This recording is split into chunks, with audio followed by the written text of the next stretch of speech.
my involvement, how I got involved in Playa Vista, grew out of me being poisoned by Southern California gas while living in Marina del Rey, which is another story. But basically, I was living in Marina del Rey, and my health was starting to fail, but I didn't know why. And I was involved in anti-development work in Marina del Rey. Playa Vista is just to the east and south of Marina del Rey by half a mile. You should mention Howard Hughes here in this connection. Of course. I guess where we really have to start is the story of Marina del Rey and the general area for background. What happened is in 1847, the war with Mexico was over.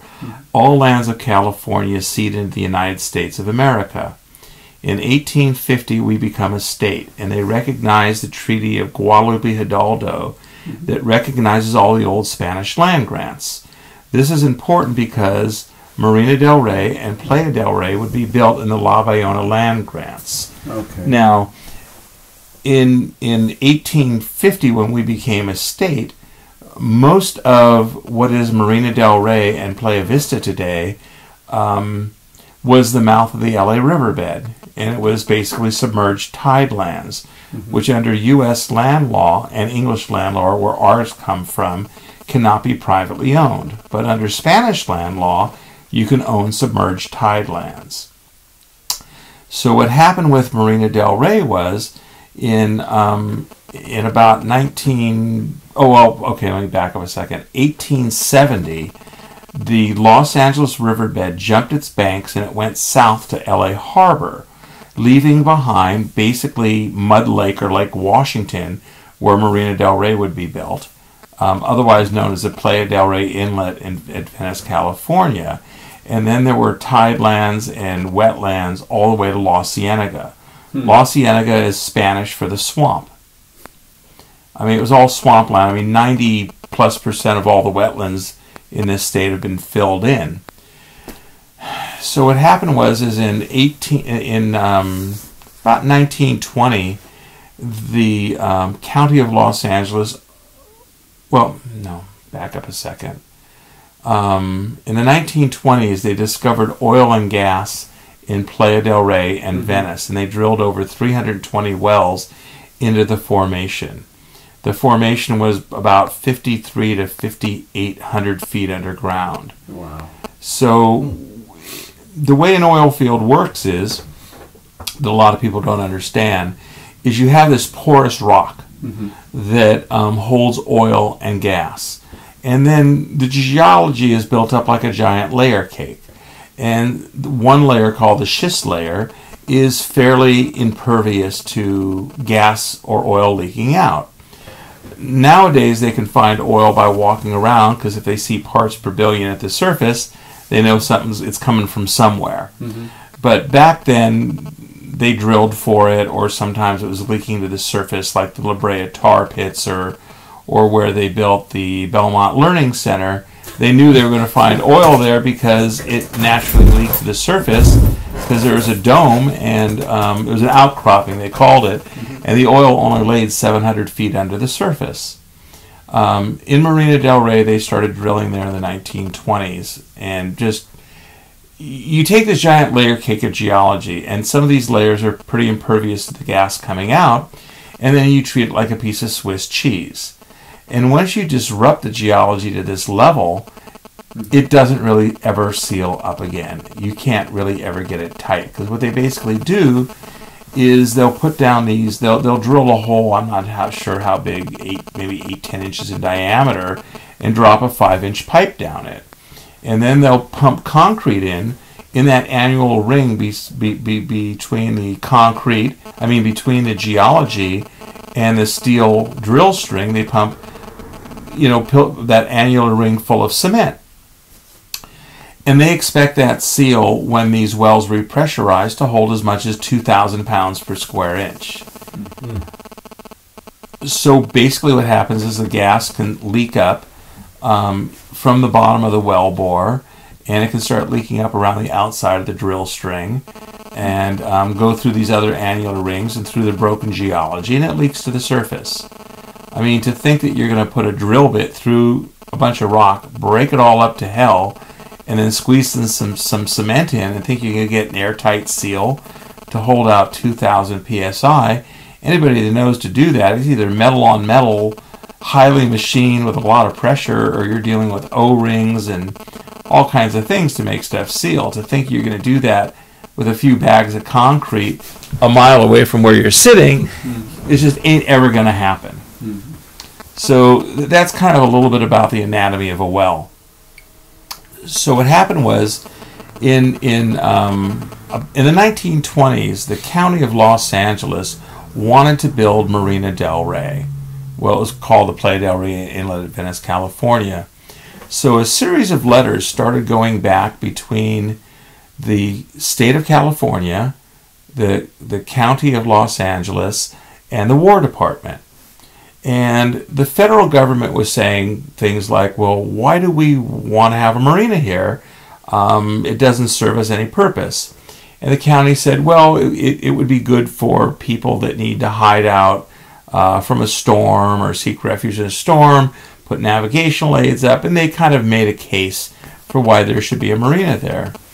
Well, the Fed said, well, if we're going to put a marina in there, you have to provide us all the land free of charge, and you have to contribute some to the construction because it's going to be mostly for local benefit. So the county says, fine. So they go to the Wetlands and Oil Trust Fund of the state of California and get $2 million in funds.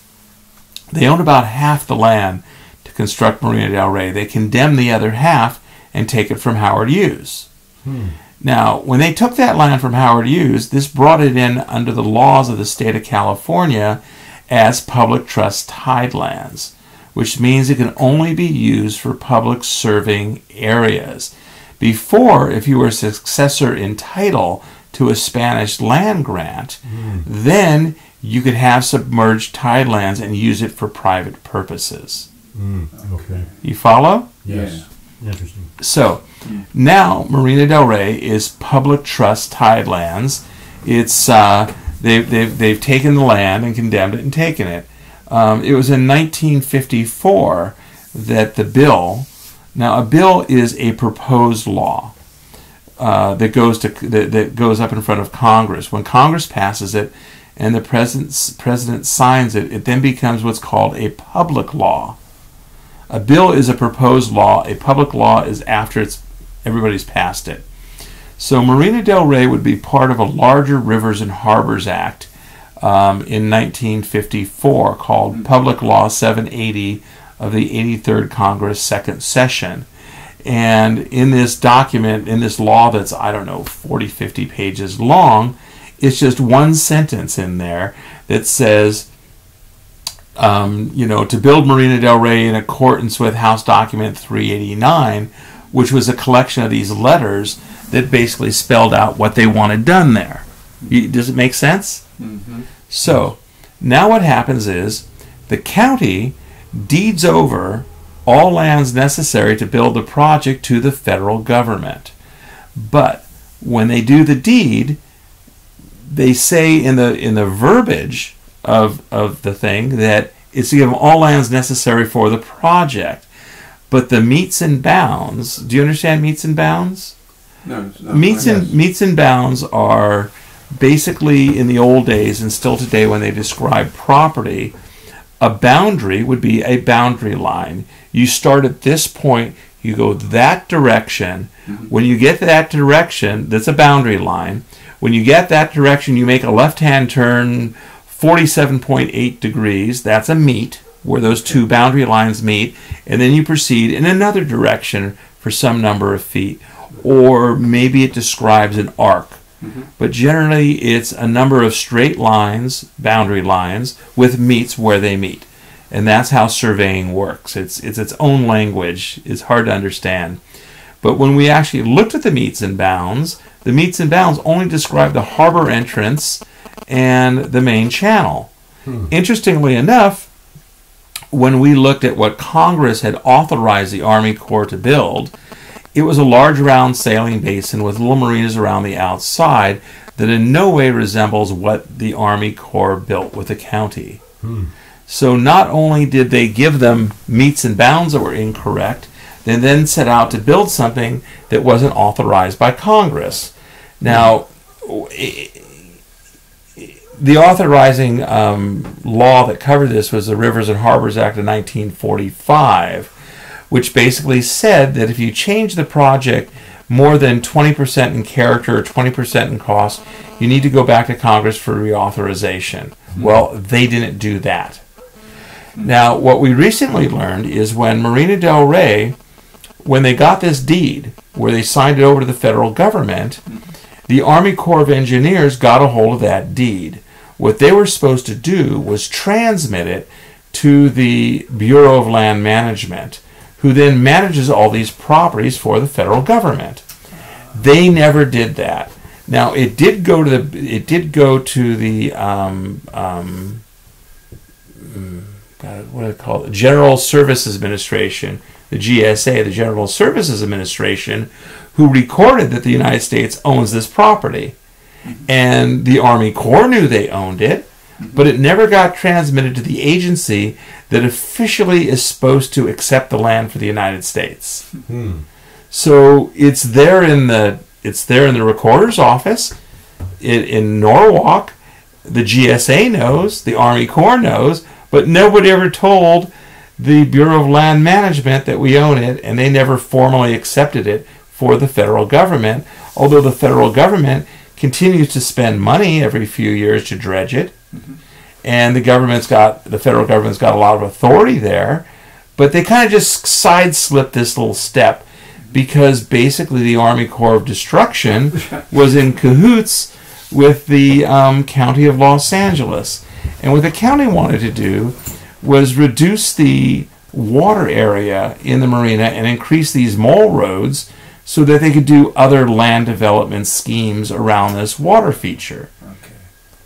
So in 1958, with a deed in hand, Congress releases the money, and the federal government releases about $8 million.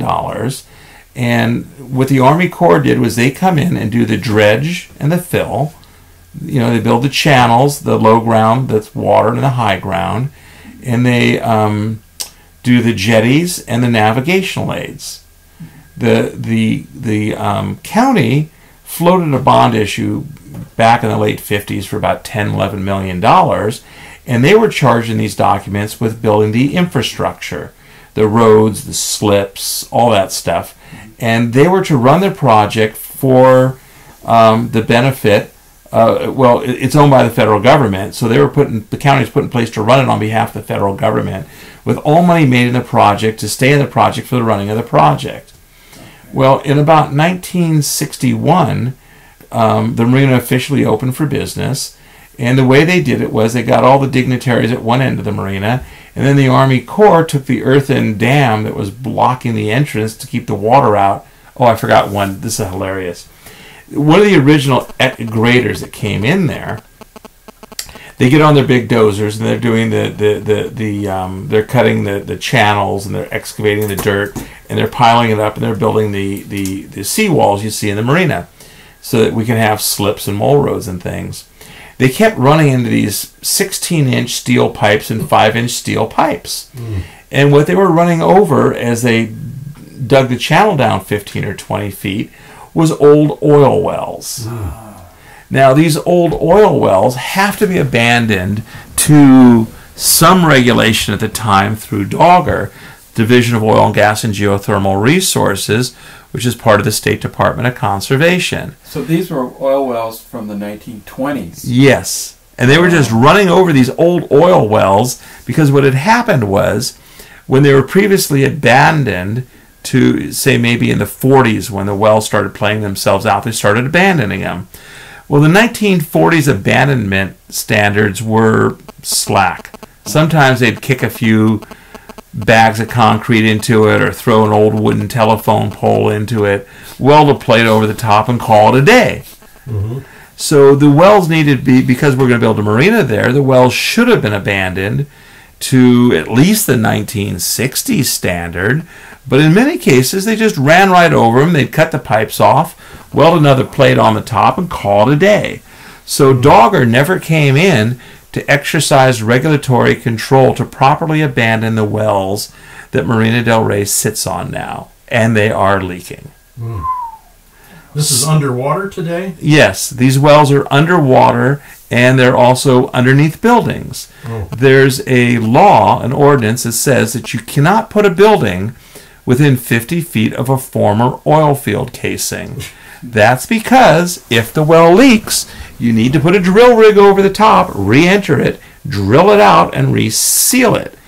But as we look today, there are hundreds of wells in the Marina del Rey, Playa del Rey area with all sorts of structures on top of them, as well as all over the county of Los Angeles, including things like Cedars-Sinai sitting on top of 2 old wells, a big hospital. There are many public and private buildings sitting on top of old oil wells, and they're leaking. Now, what's happened is you don't mind if I digress in a few places? No.